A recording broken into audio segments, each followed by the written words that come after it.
बोलिए गजानंद भगवान की जय। बोलिए राजराजेश्वर भगवान की जय। बोलिए शिव शंकर भगवान की जय।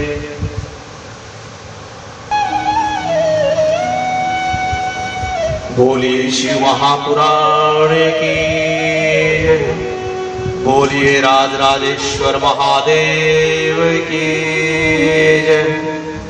पार्वती पते हर हर महादेव। बोलिए बांके बिहारी लाल की जय। बोलिए राधा रानी सरकार की जय। जय जय श्री राम। जय जय श्री राम। जय जय श्री राधे श्याम। आइए महाराज, भगवान के इस पुण्य मास में कथा के द्वितीय दिवस में प्रवेश करते हैं। यही कथा हमारे लिए बहुत सौभाग्यशाली है, क्योंकि यह जो मास चल रहा है भगवान शिव का सबसे प्रिय मास, जिसे हम सावन का महीना कहते हैं। ये व्यासपीठ हम भगवान नारायण को समर्पित करते हैं। आपके जो पुण्य है आपके पास है, वह आप सभी सुख शांति के लिए ग्रहण करें। भगवान शिव के इस पावन महीने में इस कथा का श्रवण करके हम अपने पापों से छुटकारा पा सकते हैं, और हमारा उद्देश्य भी यही रहता है कि हमारे पाप कम हो जाए। परंतु उदाहरण, जैसे कपड़े धोने का फायदा तब ही है जब उन कपड़ों के ऊपर फिर से धूल या कीचड़ ना लगे। अब जैसे कोई माँ ने अपने घर में सफाई की, पोछा लगाया, और घर में अचानक सफाई करते वक्त या सफाई करते ही गंदे पांव या जूते या चप्पल लेकर के आ जाए तो मां को बड़ा क्रोध हो जाता है। अगर आंगन सूख गया होता और घर में कोई आ जाते तो कोई किसी प्रकार की परेशानी और क्रोध नहीं होता, फिर आराम से सब घूम सकते हैं और मां को क्रोध भी नहीं आएगा। विश्वास समन्वय है यथागतम भूतानां प्रपन्नः। पाप हारिणी भागवत कथा, पाप हारिणी शिव कथा और पाप हारिणी राम कथा। ब्रह्मचेष्टामः जनार्दनम यथा पापम विभूनच्चित्तः। भगवान के द्वारा कही गई सभी कथाएं हैं, उनका यही उद्देश्य है कि जीव, यह मनुष्य दुखी ना रहे, सब मनुष्य संपन्न रहे और सब सुखी रहे। आप ग्रहे तदम सुखम, आप ग्रहे तदम दुखः, योगस्य आचरणम हीनः। मान लो मनुष्य ने कोई अनुष्ठान किया, आप ग्रहे तदम सुखम, मनुष्य अपने कर्मों के द्वारा ही सुख प्राप्त करता है, और आप ग्रहे तदम दुखः, अपने द्वारा ही मनुष्य दुख को प्राप्त होता है। योगस्य आचरणम हीनः।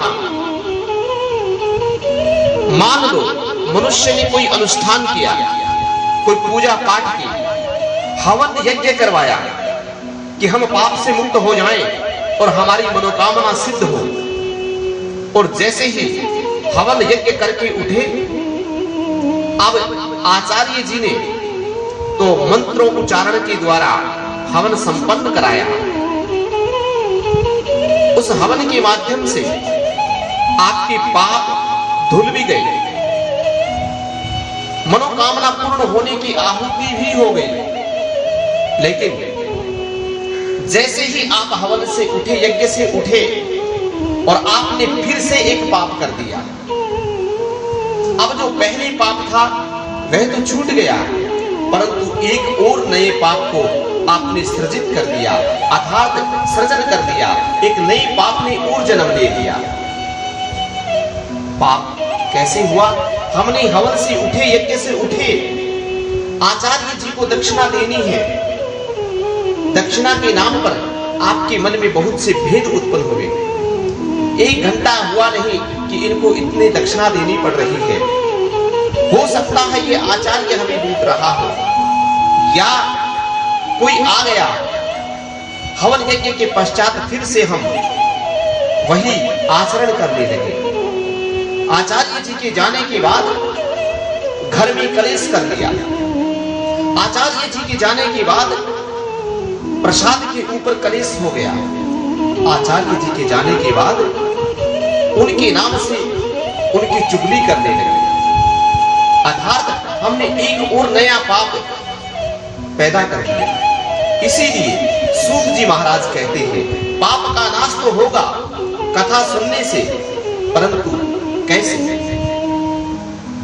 कहा है हमें प्रायश्चित करना होगा कि अब हम पाप नहीं करेंगे। यह संकल्प करके अगर हम कथा सुने तो ही लाभ होगा। इसीलिए प्रायश्चित बहुत जरूरी है। बहुत से लोग ये कहते हुए दिखाई देते हैं कि हम बहुत हवन यज्ञ पूजा पाठ करते हैं, सत्यनारायण की कथा करते हैं, कथाएं भी बहुत सुनते हैं, टीवी पर सुनते हैं और कीर्तन भी करते हैं, फिर भी हमें लाभ नहीं होता, हम सुखी नहीं हैं, हमें सुख नहीं मिलता, हम फिर भी वैसे ही अपने दुखों से दुखित हैं। हमारे घर में जैसे पहले बीमारी थी वैसे ही हम बीमार हैं, हमें किसी प्रकार का कोई लाभ नहीं हुआ। क्यों? क्योंकि हमने प्रायश्चित का संकल्प करके कोई भी कार्य नहीं किया। इसीलिए हमें प्रायश्चित अवश्य ही करना चाहिए। कथा सुनने से आज तो हम सुखी होंगे, लेकिन कल क्या होगा? भविष्य तभी सुखी हो सकता है जब पाप कर्म नहीं करेंगे। भगवान भी कहते हैं, मैंने सारे फर्ज पूरे कर दिए, तुम्हें सुखी करने के लिए मैंने मार्ग दिखाया, परंतु तुम्हारा दुखी होने का जो कारण है वो स्वयं तुम खुद हो, जो तुम पाप करते हो। दोष से दूर रहने के लिए सतगुरु की आज्ञा में रहें, उनके सत्य ज्ञान को, सत्य विचार को, उनके सत्य वचन को ग्रहण करें और आचरण करें। इसीलिए आज ही संकल्प करें कि हम पाप नहीं करेंगे। फिर कथा का श्रवण करें तो कथा का लाभ अवश्य ही मिलेगा। वर्ततम क्षमा गतेन भूतम भोगः भागवतम तदम पुरुषाम मेघा पुराण गते संकल्प यजमान कार्य सिद्धते। अर्थात यजमान का कार्य तभी सिद्ध हो सकता है जब कोई भी कार्य अनुष्ठान संकल्प के साथ किया जाए। इसीलिए आप देखते होंगे जब भी कोई पूजा पाठ करवाते हैं, कोई हवन यज्ञ अनुष्ठान करवाते हैं, तो पंडित जी आपसे संकल्प करवाते हैं। संकल्प से ही संकल्पम यजमान कार्य सिद्धते है, संकल्प से ही यजमान के कार्य सिद्ध होते हैं। कल की कथा में हम सभी ने समझ में आई कि पत्नी के हट से पति को पिशाच योनि से मुक्ति करवा दी, अर्थात मुक्ति मिली। इससे यह समझ में आता है कि भगवान दूसरे के द्वारा भी आपका कल्याण कर सकते हैं। चंचुला की भगवान शिव ने सुनी और पति को, बिंदुक को पिशाच योनि से मुक्त किया।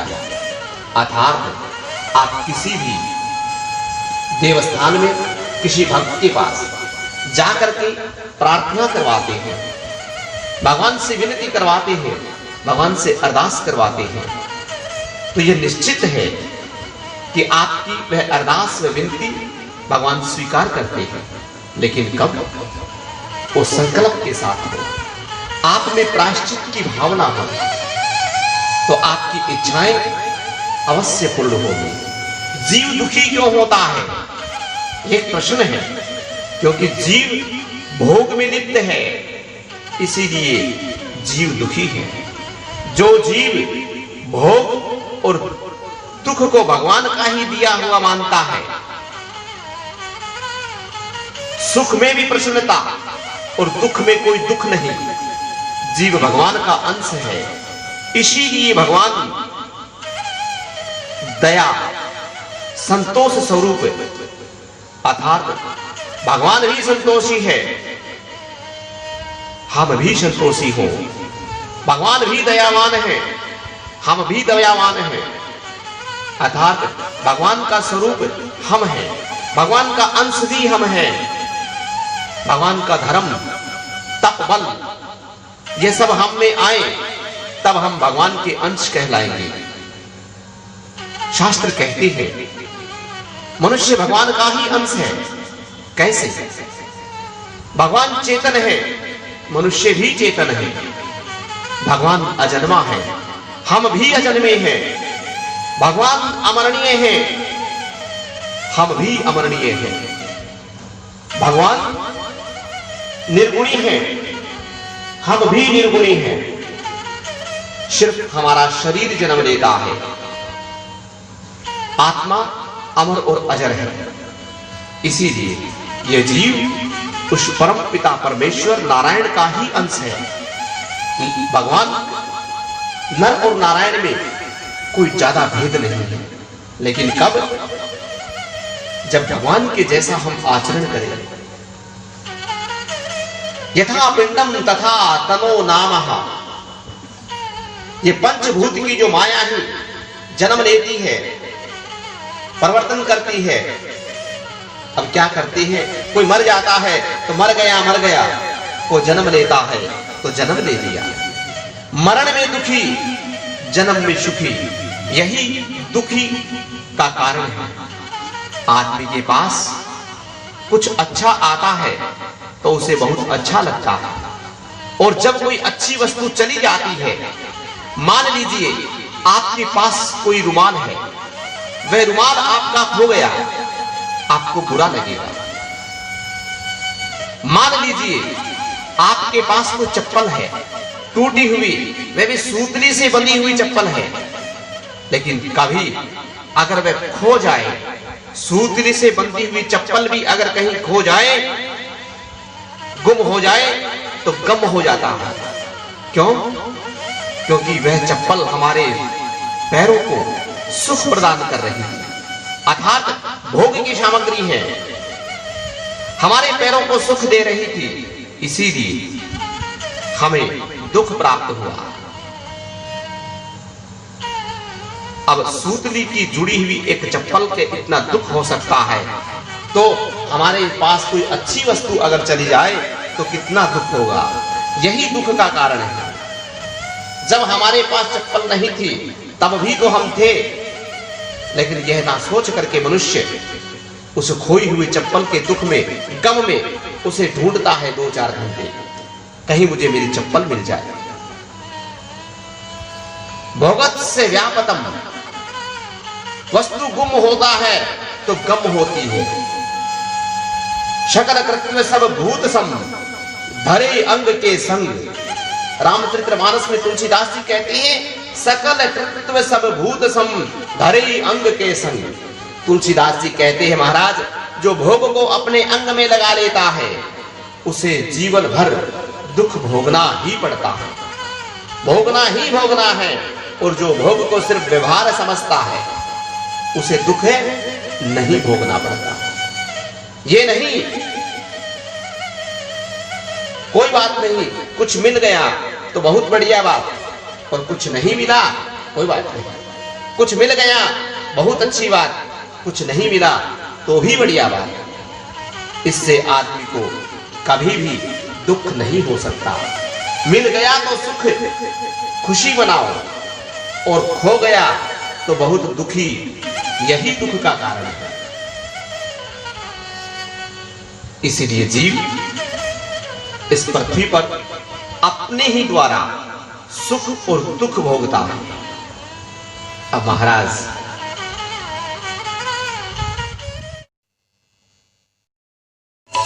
हम हमेशा एक भजन गुनगुनाते हैं, आप भी चलिए, आइए। क्या है? दुख आए तो सह लेना, सुख आए तो हंस लेना, दुख आए तो सह लेना, दुख आए तो सह लेना,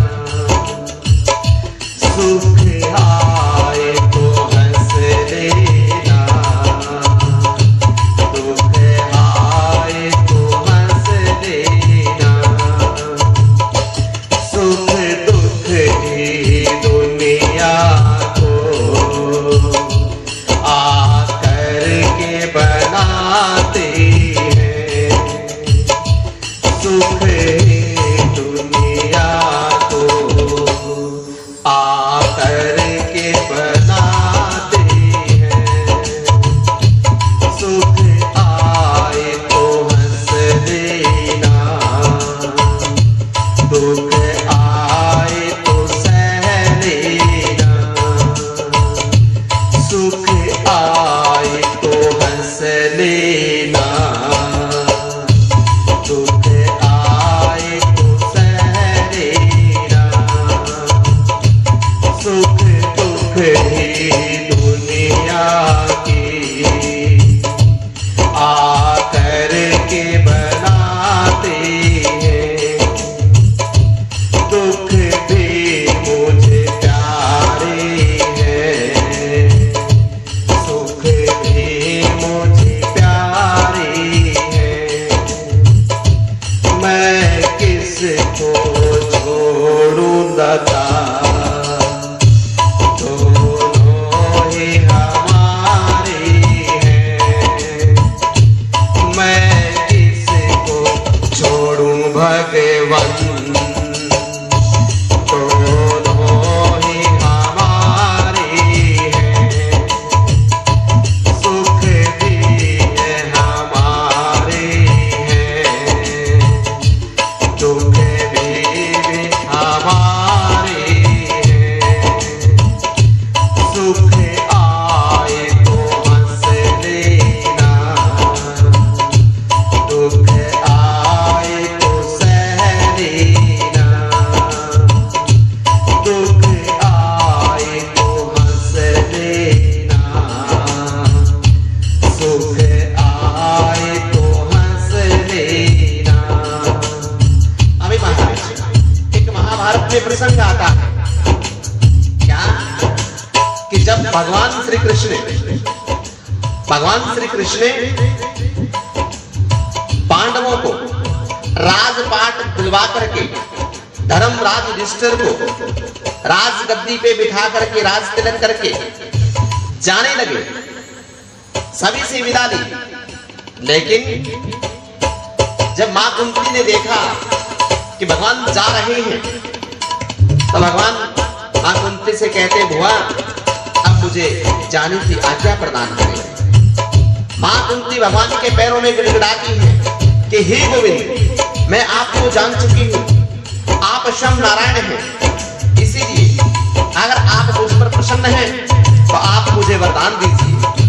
भगवान श्री कृष्ण कहते हैं, बोल बुआ तुम्हें क्या वरदान चाहिए? मां कुंती कहती है कि हे गोविंद, मुझे दुनिया के जितने भी दुख हैं वह मुझे दुख प्रदान करे। भगवान कृष्ण हंस करके कहते हैं कि बुआ, दुनिया में जितने जीव हैं वो तो सुख के पीछे भागते हैं, और तुम फिर से दुख मांग रही हो, जबकि पूरा जीवन तुमने और तुम्हारे परिवार ने दुख में ही बिताए हैं। तो मां कुंती कहती है कि हे प्रभु, जब जब मुझ पर कष्ट आया, जब जब मुझ पर दुख आया, आप आकर के मेरे सहाय बने, मेरे सहारे बने, और आज जब सुख आया तो मुझे छोड़ करके जाने लगे। इसीलिए अमीरी जब आती है तो क्या बढ़ता है? अमीरी आती है तो भोग बढ़ता है, आलस्य बढ़ता है, विलास बढ़ता है और धर्म घट जाता है। तद भागवतम योगा तथा विलासम, तद भगवतम भोगा तथा विलासम। जब अमीरी आती है, भोग बढ़ता है, आलस्य बढ़ता है, विलास बढ़ता है। अमीरी आती है, धर्म बढ़ना चाहिए परंतु धर्म नहीं, धन आता है तो विलास बढ़ता है, परंतु धन से धर्म नहीं, भोग बढ़ता है। दुख में राम और सुख में आराम, यह जीव का कर्म हो चुका है। इसीलिए दुख में मुझे प्यारे हैं, सुख भी मुझे प्यारे हैं, दुख भी मुझे प्यारे हैं, सुख भी मुझे प्यारे हैं। मैं किसको छोड़ूं भगवन, दोनों ही हमारे हैं। मैं किसको छोड़ूं दाता, दोनों ही हमारे हैं। सुख दुख ही नदियों के, दोनों ही किनारे हैं। सुख ही नदियों के, दोनों ही किनारे हैं। मैं किसको छोड़ूं भगवन, दोनों ही हमारे हैं। इसी प्रकार से भगवान के सामने मनुष्य को चाहिए कि ये जितने भी कष्ट, जितने भी सुख हैं, ये सब हमारे द्वारा ही प्रदीप्त हुए हैं, पैदा हुए हैं। इसीलिए सुख और दुख दोनों को अपना मानते हुए, भगवान का मानते हुए मनुष्य को खुश रहना चाहिए। और जब भगवान की कृपा से आपके यहाँ अमीरी आए, आपके यहाँ धन आए,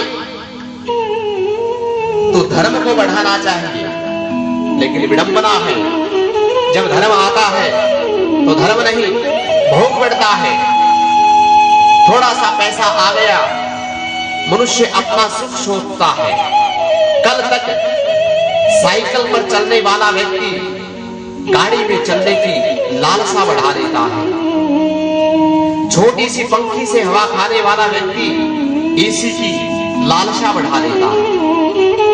कार में चलने वाला व्यक्ति हवाई जहाज, हेलीकॉप्टर की लालसा बढ़ा लेता है। परदेश में रहने वाला व्यक्ति अपने बड़े बड़े कारोबार की लालसा बढ़ा लेता है। इसी प्रकार से मनुष्य जब धर्म बढ़ता है तो भोग बढ़ाता है, धर्म नहीं बढ़ाता। इसलिए मनुष्य को धन से धर्म बढ़ाना चाहिए।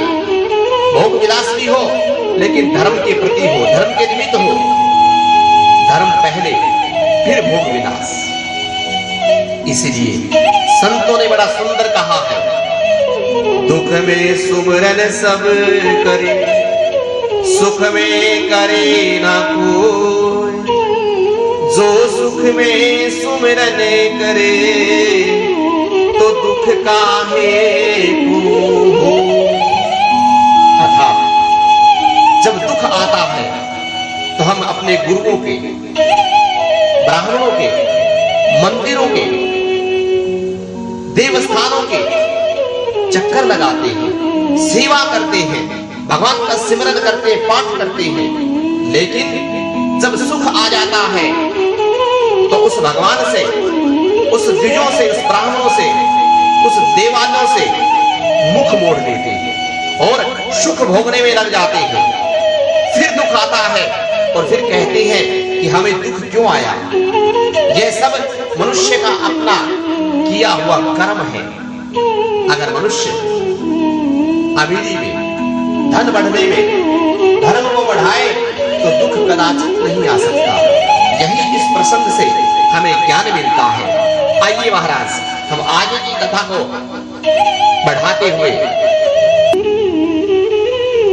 आइए महाराज शिव महापुराण के रुद्र संहिता के शिव महापुराण में 7 संहिताएं हैं। इस रुद्र संहिता में प्रथम सृष्टि खंड का वर्णन किया गया है। ऋषियों के प्रश्न के उत्तर में देवऋषि नारद ब्रह्मा संवाद की अवतरणा करते हुए सूत जी का उन्हें नारद मोह का प्रसंग सुनाना, काम पर विजय करने की कथा, गर्भ से युक्त हुए नारद जी का शिव ब्रह्मा तथा विष्णु के पास जाकर अपने तप के प्रभाव का बताना, यह कथा हम आज आपको श्रवण कराएंगे। यह साप्ताहिक शिव महापुराण के दूसरे दिवस की कथा है। आइए विश्वो भद्रवस्सन्ति दयादिषु हेतुमेकम् गौरीपति विदितत्वमनं कीर्तिं माया आश्रयं विगतमानञ्चितं रूपः बोधस्वरूपमलं हि शिवं नमामि। जो विश्व की उत्पत्ति, स्थिति और लय आदि के एकमात्र कारण है। गौरी गिरिराज कुमारी उमा के पति तत्वज्ञ हैं, जिनकी कीर्ति का कहीं अंत नहीं है, जो माया के आश्रय होकर भी उनके अत्यंत दूर हैं तथा जिनका स्वरूप अचिंत्य है। उन विमल बोध स्वरूप भगवान शिव को मैं प्रणाम करता हूँ। वंदे शिवम प्रकृतिनादि प्रशांत पुरुषोत्तम ही स्वमाया कृत सिमरन्ति ही सृष्ट्यः नभो वंद ब्रह्म हीरा स्थिति यह। मैं स्वभाव से ही उन अनादि शांत स्वरूप एकमात्र पुरुषोत्तम शिव की वंदना करता हूं, जो अपनी माया से इस संपूर्ण विश्व की सृष्टि करके आकाश की भांति इसके भीतर और बाहर भी स्थित है। जैसे लोहा चुंबक के आकृष्ट होकर उसके पास ही लपटा रहता है, उसी प्रकार ये सारा जगत सदा सब ओर से जिसके आसपास ही भ्रमण करते हैं, जिन्होंने अपने से ही इस प्रपंच को रचने की विधि बताई थी, जो सबके भीतर अंतर्यामी स्वरूप में विराजमान है तथा जिनका अपना स्वरूप अत्यंत गूढ़ है, उन भगवान शिव की मैं सादर वंदना करता हूँ। वेद व्यास जी महाराज कहते हैं कि जगत के पिता भगवान शिव, जगन माता कल्याणी पार्वती तथा उनके पुत्र गणेश जी को नमस्कार करके हम इस पुराण का वर्णन करते हैं।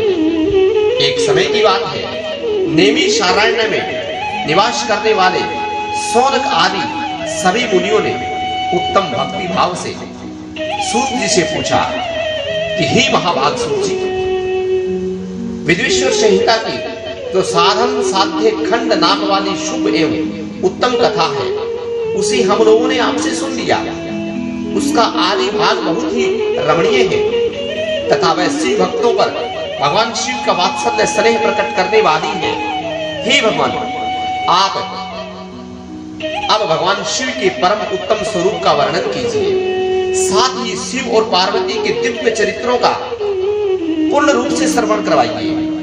हम पूछते हैं कि हे महाराज, निर्गुण महेश्वर लोक में सगुण रूप कैसे धारण करते हैं?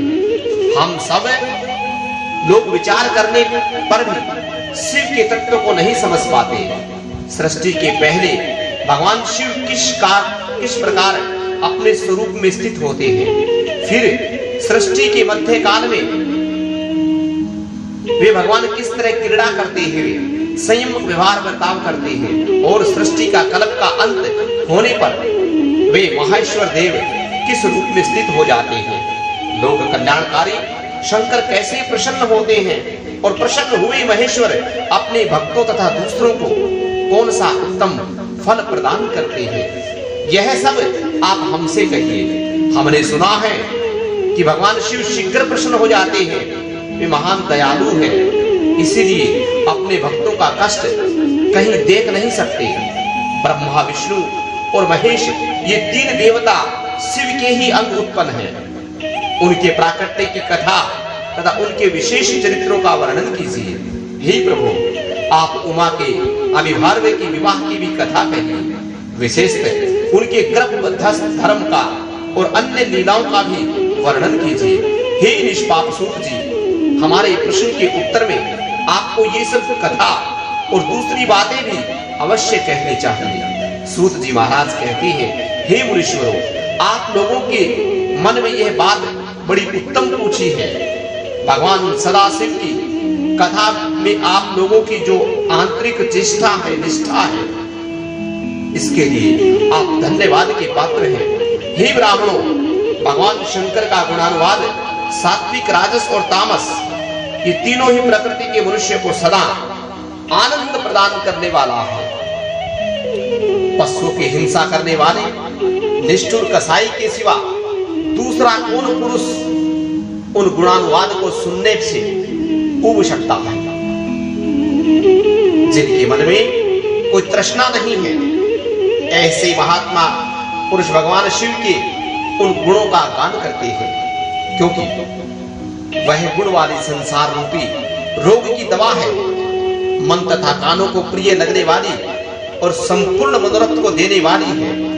हे ब्राह्मणों, आप लोगों ने प्रश्न के अनुसार मैं यथा बुद्धि प्रयत्न पूर्वक शिव लीला का वर्णन करता हूं।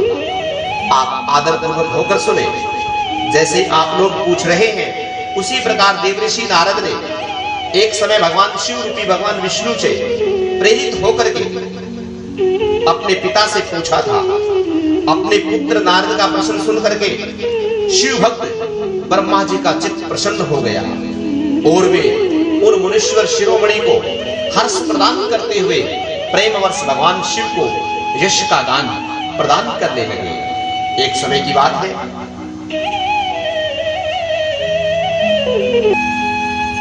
मुनि शिरोमणि विप्रवर नारद जी ने, जो ब्रह्मा जी के पुत्र हैं, विनीत चित्त होकर के तपस्या में मन लगाया। हिमालय पर्वत में कोई एक गुफा थी जो बड़ी शोभा से संपन्न दिखाई देती थी, बड़ी सुंदर थी।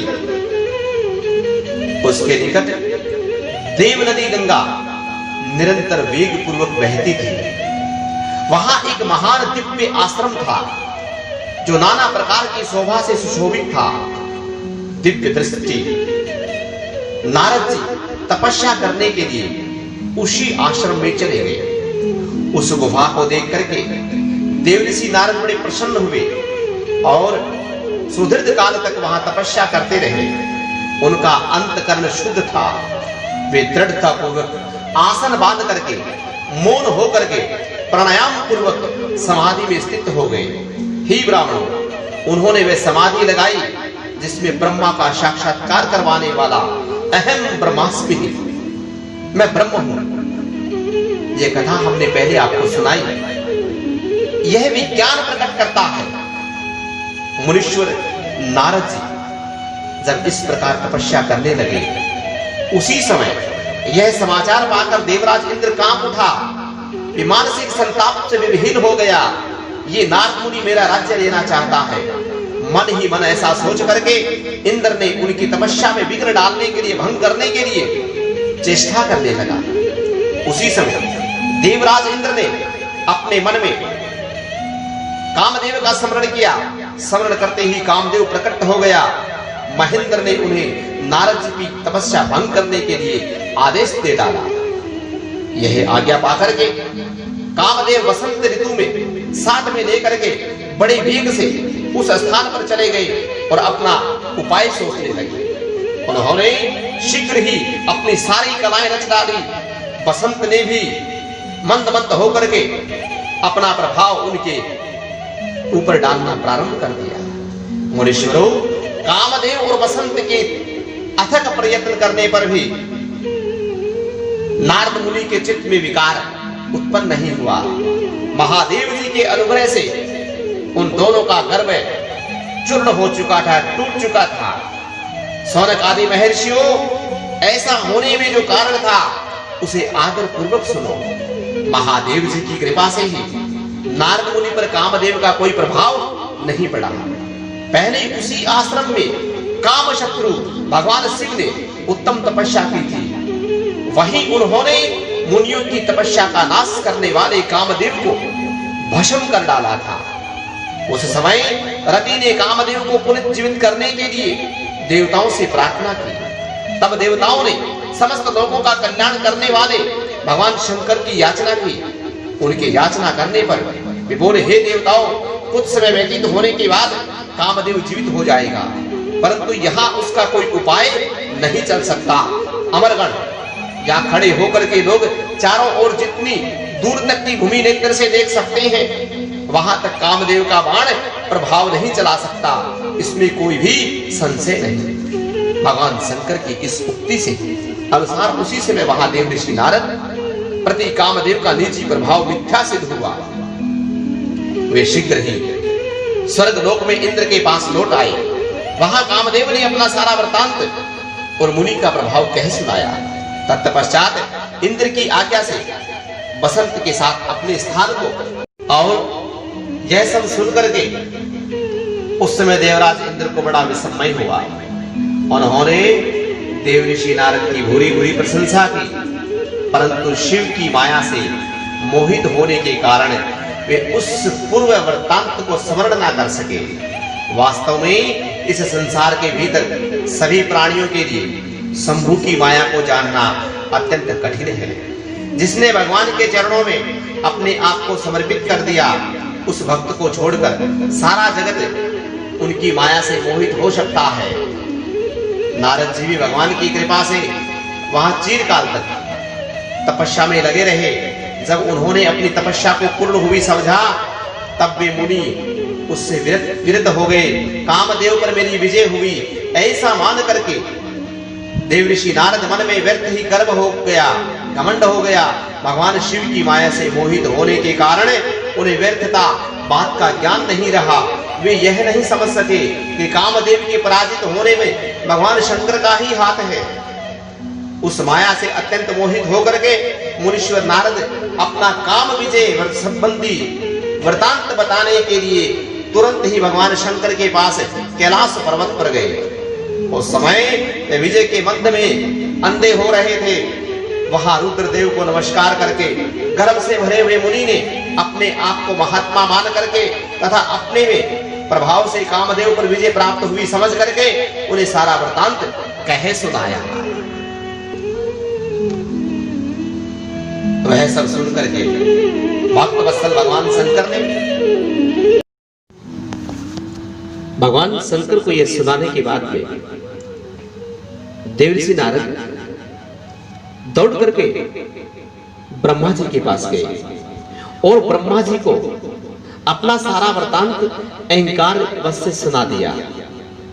ब्रह्मा जी ने भगवान शिव के चरणों का ध्यान करते हुए, भगवान नारायण का ध्यान करते हुए सब कुछ जान लिया और देवर्षि नारद को कहा कि हे पुत्र नारद, यह बात और किसी के सामने नहीं करनी।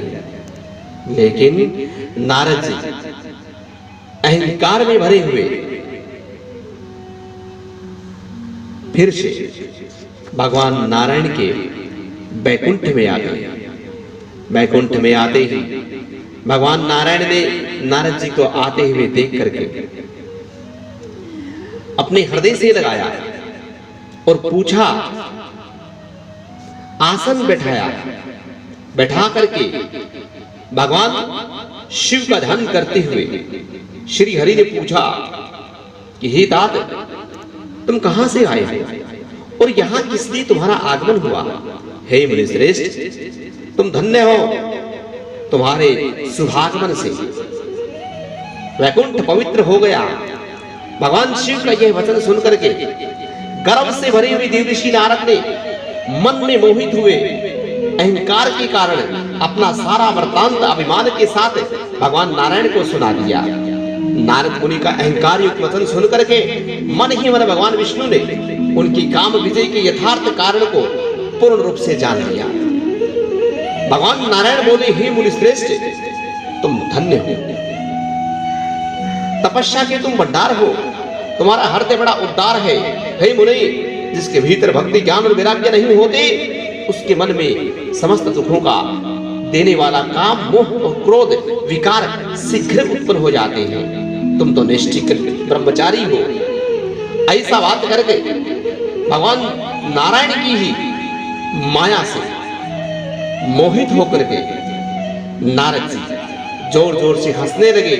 मन ही मन भगवान को प्रणाम करके इस प्रकार कहने लगे, हे स्वामी, जब मुझ पर आपकी कृपा है तब बेचारा कामदेव अपना क्या प्रभाव दिखा सकता था। ऐसा कह करके भगवान के चरणों का ध्यान करते हुए सिर झुका करके भगवान की इच्छा अनुसार विचरने वाले देवर्षि नारद वहां से चले गए। भगवान की माया से सूची महाराज कहते हैं कि हे महर्षियों, जब नारद जी इच्छा अनुसार वहां से चले गए तब भगवान नारायण की माया से श्री हरि ने नारायण एक माया प्रकट की। उन्होंने मुनि के मार्ग में विशाल नगरी की रचना की, जिसका विस्तार 100 योजन तक था। अद्भुत नगर था, मनोहर था। भगवान उसे अपने वैकुंठ लोक से भी अधिक रमणीय बना लिया। नाना प्रकार की वस्तुएं नगर में शोभित पा रही थी और वहां स्त्रियां और पुरुषों के लिए बहुत से विहार स्थल बनाए। वह श्रेष्ठ नगर चारों वर्णों से भरा हुआ था। वहां शील निधि नामक ऐश्वर्यशाली राजा राज करते थे। वह अपनी पुत्री का स्वयंवर करने के लिए उद्यत हो रहे थे। उन्होंने महान उत्सव का आयोजन किया। उनकी कन्या का वर्ण करने के लिए उत्सुक होकर के चारों दिशाओं से बहुत से राजकुमार पधारे। नाना प्रकार के वेश आभूषण सुंदर शोभा से युक्त सभी वहां पर आ रहे थे। उन राजकुमारों में वह नगर भरा पूरा दिखाई दे रहा था। ऐसा सुंदर नगर देख करके देवर्षि नारद मोहित हो गए। वे राजा शील निधि के द्वार पर गए। मुनि शिरोमणि नारद को आया हुआ देखकर महाराज शील निधि ने उनका स्वागत किया। हीरों से रत्नों से जड़ित सिंहासन पर बैठाया, उनका पूजन किया और अपनी कन्या, जिनका नाम श्रीमती था, श्रीमती को बुला करके नारद जी के चरणों में प्रणाम करवाया। उस कन्या को देख करके नारद मुनि चकित हो गए और भगवान की माया से मोहित होकर के बोले कि हे राजन, ये देव कन्या के समान सुंदरी महाभाग कौन है? उनकी ये बात सुनकर के राजा ने हाथ जोड़ करके कहा कि हे मुनीश्वर, ये मेरी पुत्री है, इसका नाम श्रीमती है। अब इसके विवाह का समय आ गया। ये अपने लिए सुंदर वर को चुनने में स्वयंवर जाने वाली है। इसमें सब प्रकार के शुभ लक्षण दिखाई होती हैं। हे महर्षि, आप इसका भाग्य बताइए। राजा के इस प्रकार पूछने पर काम से विविध हुए मुनि श्रेष्ठ नारद उस कन्या को प्राप्त करने की इच्छा मन में जगा लिए और राजा को संबोधित करके इस प्रकार कहने लगे, हे भूपाल, आपकी ये पुत्री समस्त शुभ लक्षणों से संपन्न है, परम सौभाग्यशाली है। अपने महान भाग्य के कारण ये धन्य है और साक्षात लक्ष्मी की भांति समस्त गुणों की सागर है। इसका भावी पति निश्चय ही भगवान शंकर के समान वैभवशाली, सर्वेश्वर, किसी से पराजित न होने वाला, वीर काम विजयी तथा संपूर्ण देवताओं में श्रेष्ठ होगा। ऐसा कहकर के राजा से विदा लेकर इच्छा अनुसार विचरने वाले नारद मुनि वहां से चल दिए। वे काम के वशीभूत हो चुके थे। शिव की माया, भगवान नारायण की माया उन्हें विशेष मोह में डाल दिया। वे मुनि मन ही मन सोचने लगे कि मैं इस राजकुमारी को कैसे प्राप्त करूं। स्वयंवर में आए हुए नरेशों को सबको छोड़कर ये एकमात्र मेरा वर्ण करे, ये कैसे संभव हो सकता है? समस्त नारियों को सौंदर्य व्यवस्था प्रिय है। सौंदर्य को देखकर ही वह प्रसन्नता पूर्वक मेरे अधीन हो सकती है, इसमें संशय नहीं। ऐसा विचार करके काम में मोहित होकर के, काम के विहीन होकर के मुनीश्वर नारद भगवान विष्णु का रूप धारण करने के लिए तत्काल उनके लोक में जा पहुंचे। वहां भगवान नारायण को प्रणाम करके इस प्रकार कहने लगे, हे भगवान, मैं एकांत में आपसे एक बात करना चाहता हूं।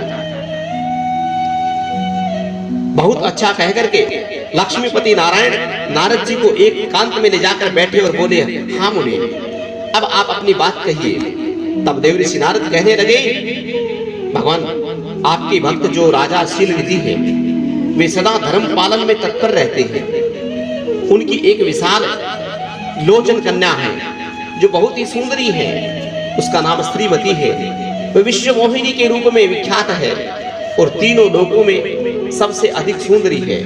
हे प्रभु, आज मैं शीघ्र ही उस कन्या से विवाह करना चाहता हूँ। राजा शीलनिधि ने अपनी पुत्री की इच्छा से स्वयंवर रचाया है। इस चारों दिशाओं से वहां सहस्त्रों राजकुमार पधारे हैं।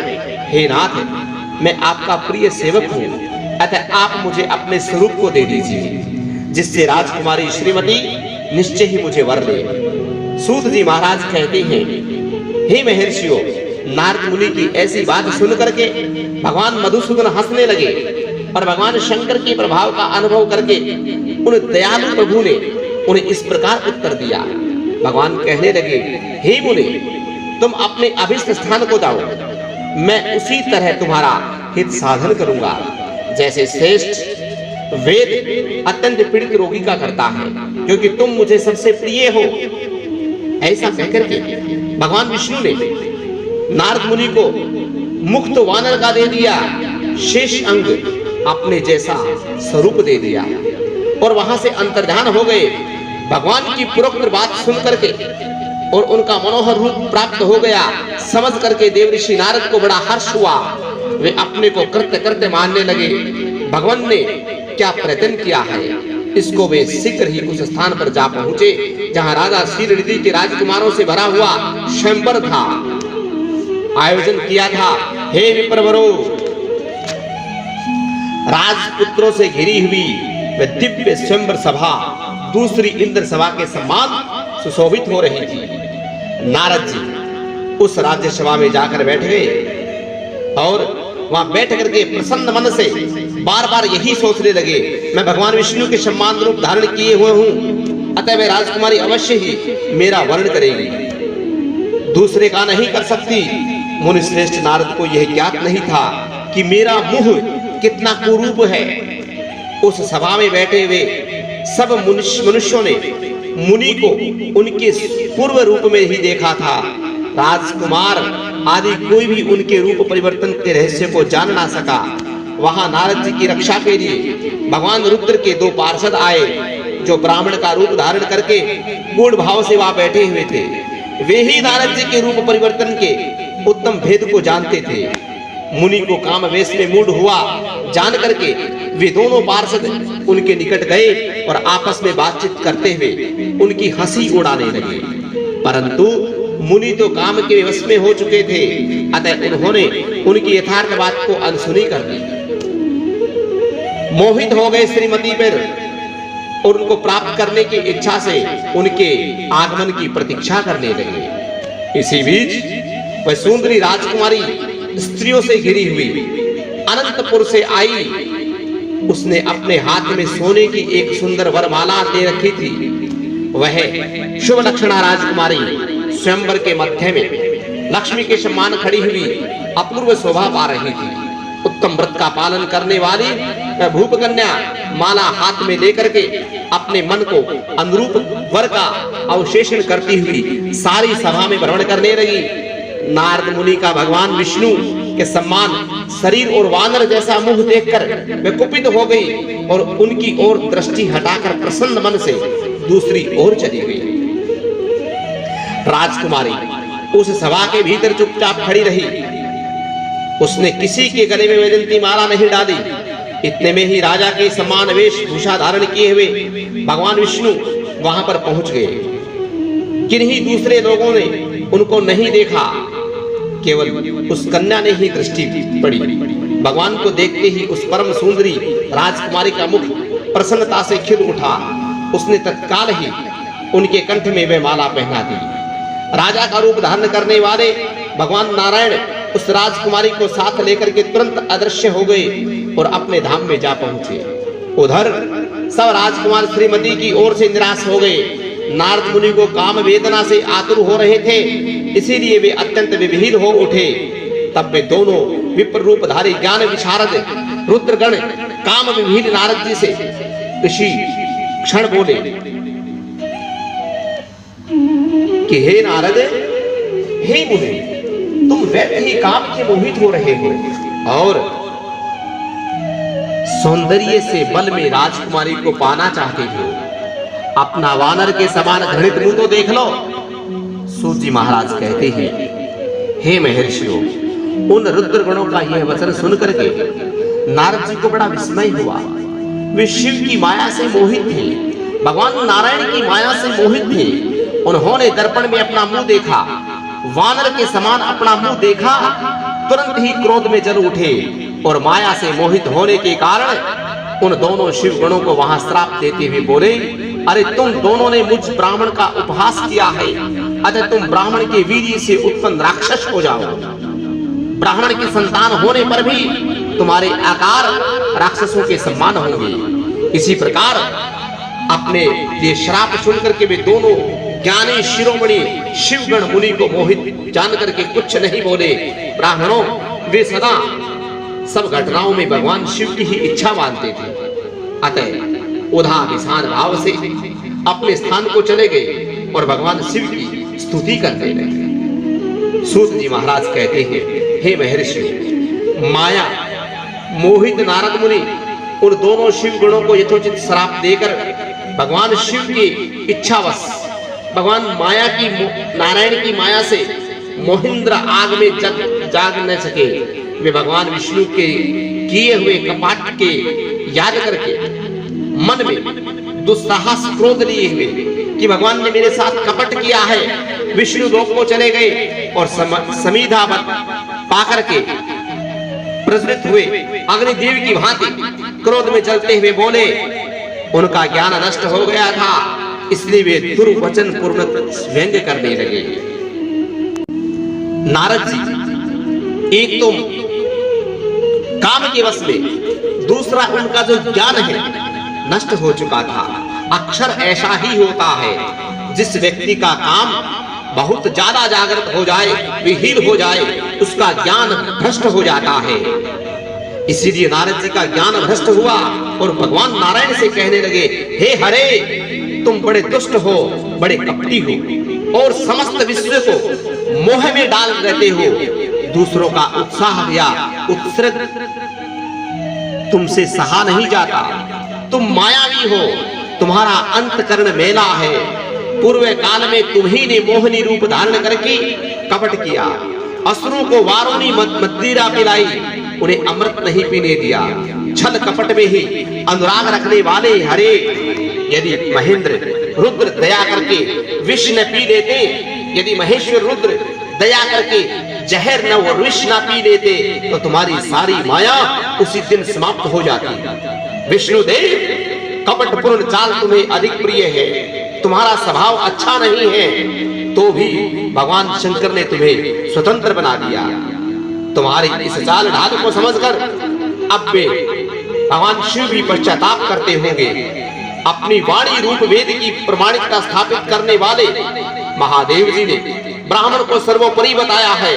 हे हरे, इस बात को जानकर आज मैं बलपूर्वक तुम्हें ऐसी शिक्षा दूंगा, ऐसी सीख दूंगा, जिससे तुम फिर कभी कहीं भी ऐसा कर्म नहीं कर सकोगे। अब तक तुम्हें किसी शक्तिशाली या तेजस्वी पुरुष से पाला नहीं पड़ा, इसीलिए आज तक तुम निडर बने रहे। परंतु हे विष्णु, अब तुम्हें अपनी करनी का पूरा पूरा फल भोगना पड़ेगा।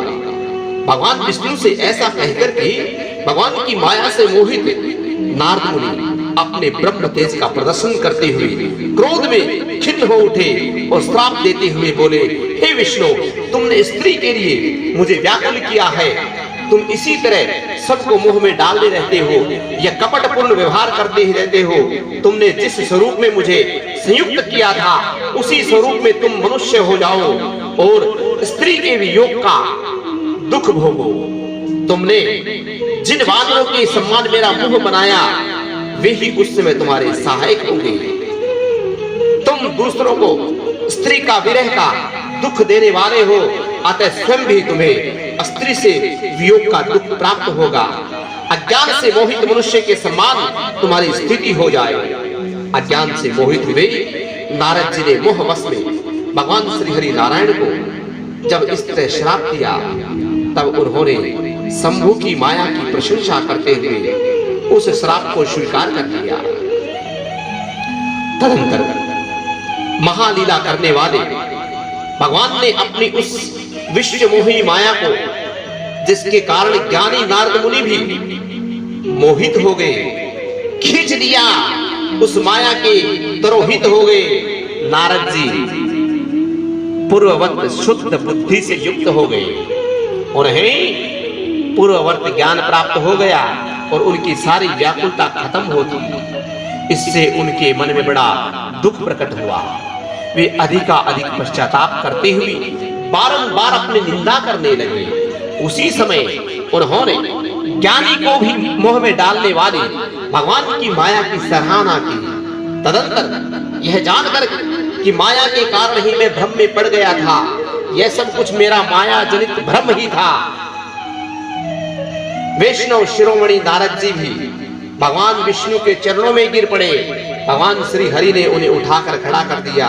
उसी समय अपनी दुर्बुद्धि नष्ट हो जाने के कारण वे जो ही कहने लगे, हे नाथ, माया से मोहित होने के कारण मेरी बुद्धि भ्रष्ट हो गई थी, इसलिए मैंने आपके प्रति बहुत दुर्वचन कहे, आपको शाप तक दे डाला।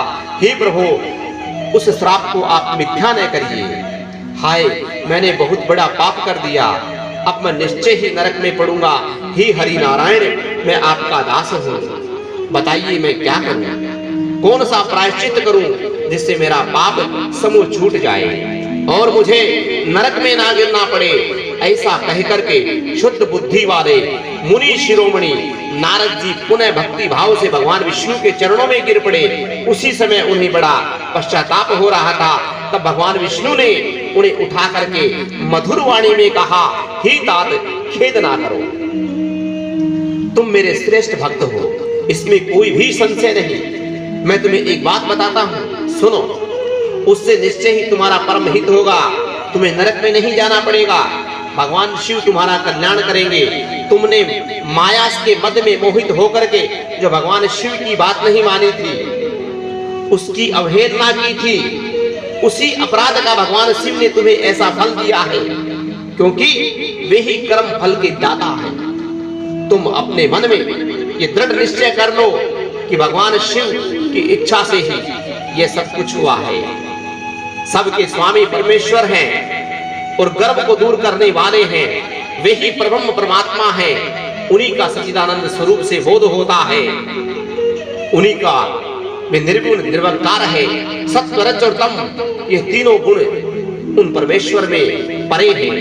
वे ही अपनी माया को लेकर के ब्रह्मा आदि सभी देवताओं, ब्रह्मा विष्णु और महेश, इन तीन रूप में प्रकट होते हैं। निर्गुण और सगुण वे ही हैं। निर्गुण अवस्था में उन्हीं का नाम शिव है और वे ही परमात्मा महेश्वर, परब्रह्म, अविनाशी, अनंत, महादेव आदि नामों से जाने जाते हैं। उन्हीं की सेवा से ब्रह्मा जी जगत में सृष्टा हुए और तीनों लोगों का पालन करते हैं। मैं भी स्वयं रुद्र रूप में सदा सबका संहार करता हूं और वे भक्तों पर दया करने वाले हैं। नारद मुने, मैं तुम्हें एक सुंदर उपाय बताता हूं, जो सुखद समस्त पापों का नाशक, सदा भोग एवं मोक्ष देने वाला है। तुम उसे सुनो। अपने सारे संशयों को त्याग कर तुम भगवान शंकर के सुयश का ज्ञान करो और सदा अनन्य भाव से नारायण के पाठ का, नारायण विष्णु सहस्त्र नाम पाठ का, शिव के सहस्त्र नाम पाठ का जाप करो। हे मुने, तुम निरंतर उन्हीं की उपासना, उन्हीं का भजन करो, उन्हीं के यश को सुनो, उन्हीं के यश को तुम गाओ तथा प्रतिदिन उन्हीं की पूजा अर्चना करते रहो।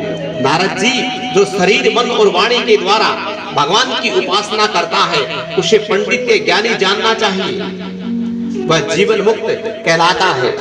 भगवान शिव इस नाम रूपी दावानल से बड़ी बड़ी पातकों से असंख्य पर्वत अनायास ही भस्म कर देते हैं। यह सत्य है, सत्य है, इसमें संशय नहीं है। जो भगवान शिव के नाम रूपी नौका का आश्रय लेते हैं, वे संसार सागर से पार हो जाते हैं। जो लोग पाप रूपी दावानल से पीड़ित हैं, उन्हें भगवान की अमृतपान का नाम करना चाहिए। पाप दावा अग्नि से दग्ध होने वाले प्राणियों को शिव नाम का अमृत के बिना शांति नहीं मिल सकती। संपूर्ण वेदों के निश्चय किया है कि कि भगवान की पूजा की उत्कृष्टता साधन तथा जन्म मरण रूपी संसार बंधन नाश का उपाय है। इसी प्रकार भगवान नारायण नारद जी को प्रेम पूर्वक उपदेश देकर के भगवान शिव का स्मरण वंदन और सत्वन करके वहां से अंतर्ध्यान हो गए। बोली शिव महापुराण की जय, बोली शंकर भगवान की जय। पार्वती पते हर हर महादेव।